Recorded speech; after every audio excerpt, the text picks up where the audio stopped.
காதலிர் குண்டலமும் கைக்கு வளையாவதியும் கருணை மாட்டின் மீது ஒரு சிந்தாமணியும் மெல்லிடையில் மணி மேகலையும் சிலம்பார் இன்பப் போதொழில் பூந்தாமரையும் பொன்மடி சூளாமணியும் புளியச் சூடி நீதியொழில் செங்கோலாய் திருக்குறளை தாங்கு தமிழ் நீடு வாழ்க என்று தமிழை வணங்கி கணவால் உயர்ந்து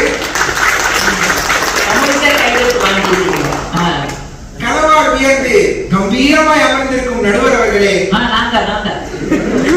கண்ணியத்திற்கும் போற்றுதலுக்கும் உரிய அனைத்து துறை சார்ந்த ஆசிரியர் பெருந்தகைகளே, மேலும் என் ஆழ்மனதின் அபார்ட்மெண்ட்களில் குடியிருக்கும் எனது அன்பு சகோதர சகோதரிகளே,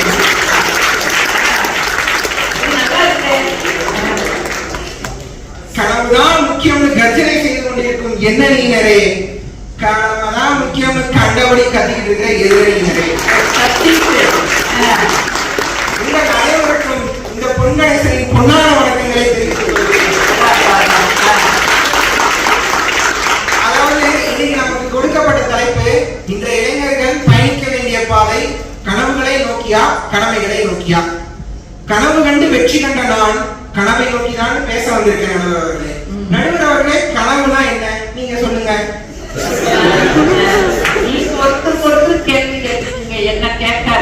நானே சொல்லிடுறேன். நான் கனவு எப்படி அணுகிறேன் தெரியுமா நடுவர் அவர்களே? வாழ்வின் அடுத்தடுத்த இலக்குகளை நிர்ணயித்து அதை நோக்கி நகர்ந்து செல்கின்ற பயணத்திற்கு பெயர் தான் கனவே தவிர, ஒரே ஒரு இலக்கை அடைந்து விட்ட பின் நின்று விடுவதற்கு பெயர் அல்ல கனவு. எந்த கனவா இருந்தாலும் அதுல உண்மையும் அறமும் உழைப்பும் இருந்தா கண்டிப்பா ஜெயிக்கலாம். இதான் என் தங்கச்சி சபிதா தெல்ல தெளிவா எடுத்து சொல்லிட்டு போனாங்க. இப்பவும் இது நம்ம எதிரணிக்கு புரியலன்னா இதை தெளிவா புரிய வைக்க வேண்டியது என் கடமை இல்லையா? உறங்க விடாம செய்யற கனவால ஜெயிச்சவங்க லட்சம் பேர் இருக்கும் போது சுவாரஸ்யம் என்னன்னா, உறங்கும் போது அந்த கனவால ஜெயிச்சவங்க கூட 1000 பேர் இருக்காங்க. நடுவர்களே, நச்சுன்னு ஒரு 4 கனவு சொல்லட்டுமா?